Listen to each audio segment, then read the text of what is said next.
Report on Delinquency, prepared by the WKY-TV News Bureau. Here is News Director Bob Gamble. On a quiet Sunday afternoon in Woodward, Oklahoma, a crime was committed. One man was killed, 2 others wounded in a gun battle inside a small market. No one knows what the motive was. No one knows why it happened. But no one could dismiss this crime as just another shooting. The guns were held by a 12-year-old boy and his 10-year-old brother. The shocked community asked why. We asked the 12-year-old boy, Robert Smith. Have you ever been in trouble before, Robert? Yes. Why? Put your hand on the left side. Let's see, not going to school. You must have some idea. Your parents did to you? Yeah. Why do you want to hold up a store then? Just did. No reason. No? You think it was worth it? No. You wish now that you hadn't? Mm-hmm. What would you say to a kid your age who liked to play with guns? Nothing wrong with them. Think it's all right to play with guns? If you know how to use them. You think you know how to use them? According to how you mean. Well, how do you mean? Well, so I like to go hunting, so I get there with a gun. But it's not right to use them against other people. Is that right, Robert? If they're reaching for a gun, it's all right, I'd say. Sheriff Hank White, who had to arrest Robert and his brother, mirrored the shocked and confused disbelief of his town. It's kind of an unbelievable thing to even tell about. Something that you always think that happens to everyone else, you don't think it can happen to your own home. I don't suppose that I've often wondered whether I don't think I could shoot a boy like that. And I can just give thanks to God that none of us had to shoot him. We have all kinds of boys, and you just don't think that could be. Woodward has a very active youth program right across from your courthouse. We do, and we have some good boys. We have good families. But I do hope that everybody in the United States or everywhere else, and every sheriff and every parent, that they never have to go through what I went through. But we know it will happen again. This disease, which has infected Robert, will also infect others. What is this disease? How can it be treated? We at WKY News went to the experts with that question: a judge, a psychiatrist, an educator, and law enforcement officials. In the final analysis, all answers led to one direction: the home. Judge John Brett of the Oklahoma Criminal Court of Appeals put it this way. Basically and fundamentally, the cause of juvenile delinquency stems from the home. Lack of proper direction in the home of the children themselves and the behavior patterns in which they find themselves born. Unfortunately, no one is able to select the family into which he will be born. Therefore, he cannot select his behavior patterns. And the children are either born into good behavior patterns or bad behavior patterns, or no pattern of any kind whatsoever. Some of the problems, of course, stem from the community environments and influences which come to bear upon the child in the days of his youth.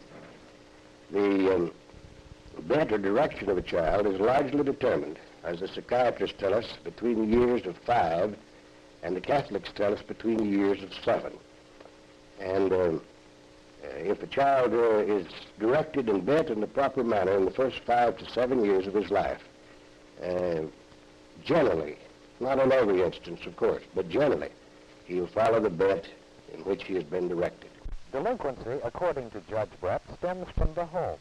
And a psychiatrist, Dr. Daniel Blain, head of the American Psychiatric Association, agrees that the first few years are the critical ones. The circumstances which affect the child when he's very young, perhaps for each individual segment of time, are more important than what happens to him later. That doesn't mean that what happens to him later isn't also important, but he is more sensitive and he's growing, and therefore perhaps the direction in which he grows is more affected by smaller things early in life than after he started in a certain direction to try to get him to change. A police officer, Captain Ed Rector, head of the Oklahoma City Police Department's Youth Bureau, is aware that a child cannot live in a vacuum in answering the question, which is more important, the parent or the environment? I think both. Parents are not accepting the responsibility of talking to their children and knowing what their children are doing at all times, and also the environment which sometimes these children go to where they shouldn't be, that the parents should know more about where they're going and what they're doing. So while Rector believes environment is important, he feels that the parent's control of the environment is even more important. Case in point, the difference between rural Oklahoma County and Oklahoma City, as pointed out by Oklahoma County Deputy Sheriff Jim Ferris. Well, in the county, the buses pick up the boys and girls at their rural routes, and when they get out of school, they drop them off right at home, where the parents know what time they get off out of school, and they are usually waiting for them. They know what time they get home from school. And there's very few parents in the county. The mother and father both work. One of them is home at all times. Everyone knows that a child cannot grow alone like a flower or a plant. He must associate with other children, with other people, with good people, with bad people. But if the child has been provided with the vaccine of a good home, he can be immune to the disease of delinquency. No one knows this better than a psychiatrist like Dr. Blain. I don't think that it would be fair to place the blame entirely on the parents in the home situation. I firmly believe that the parents are the key to the youngster's success from the earliest period on, because they're the closest to him, and in our culture at least they have a lot of authority and responsibility. However, they're living in an environment, in a society today in which they cannot control all the circumstances in which their youngsters grow up. You can think in terms of the advertising, you can think in terms of the other people are doing with their children. In other words, no single group of parents, or no single parent has really control of what his youngster does away.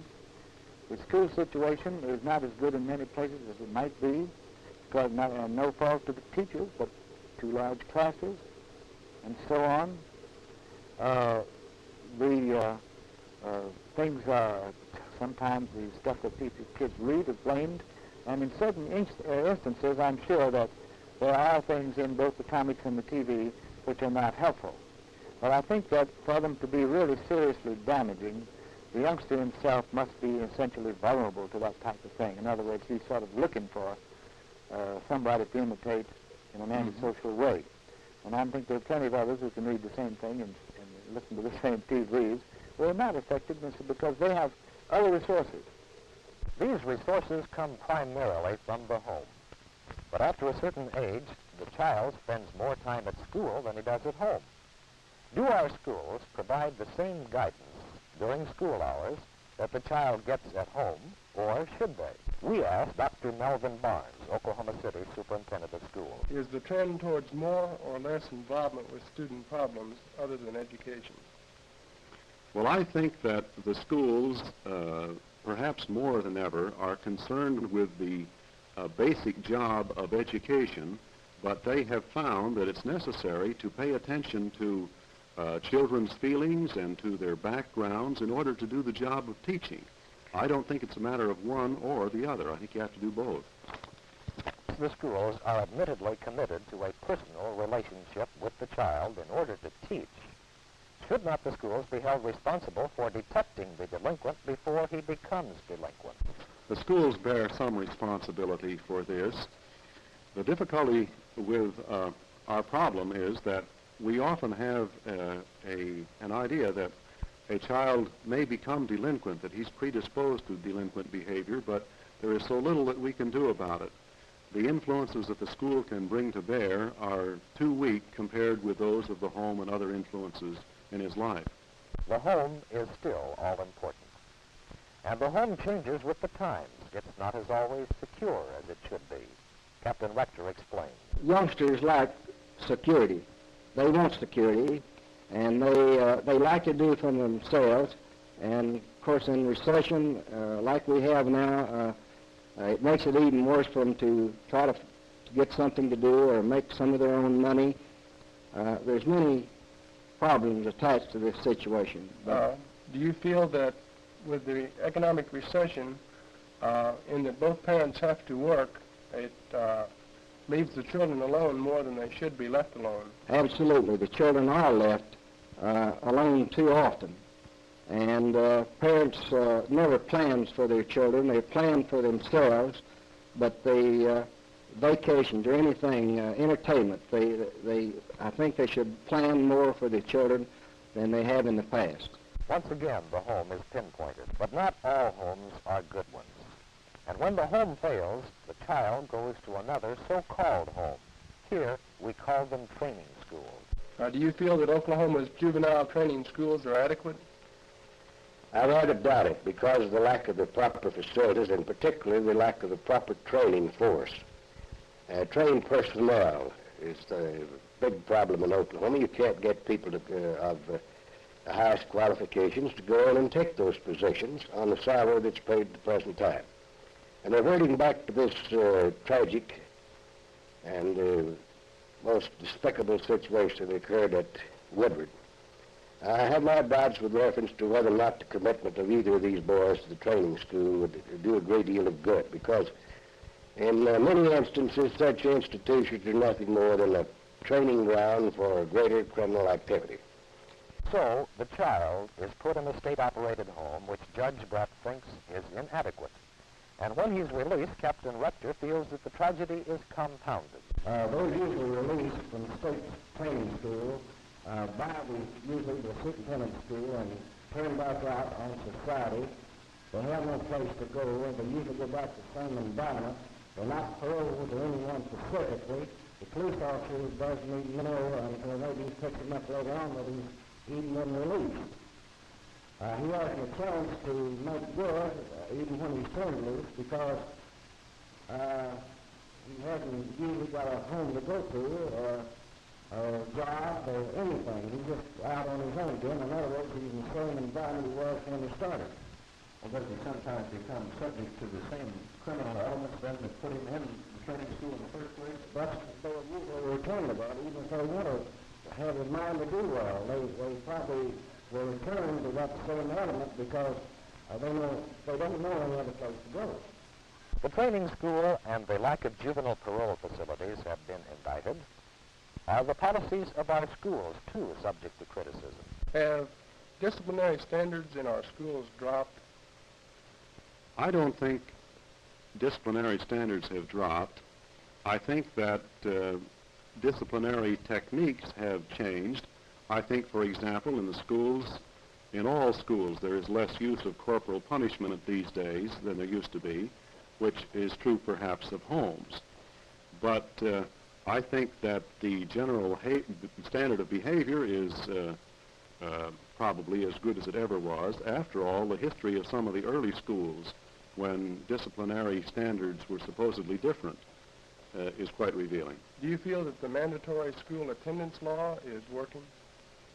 Well, there will never be an attendance law that will keep all children in school.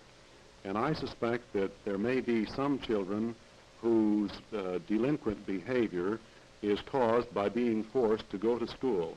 If a child comes from a home that doesn't value schooling, doesn't even want him to go to school, then maybe it's questionable as to whether a law should make him attend. On the other hand, he has a right to an education. An even more basic right is the right of every child to have a good home, a good mother, a good father. And the recipe for a good home is parental responsibility. They should know what they're doing. They should know where they're going. They should, if possible, make up their own minds that the kids have enough innate training, they've got enough judgment so that they can take care of themselves and live within reasonable boundaries of decent behavior. Decent behavior, after all, isn't much to ask, but it's hard to come by. And when it's missing, who is to blame? After listening to all of the experts, do you think this boy should be behind bars or his parents?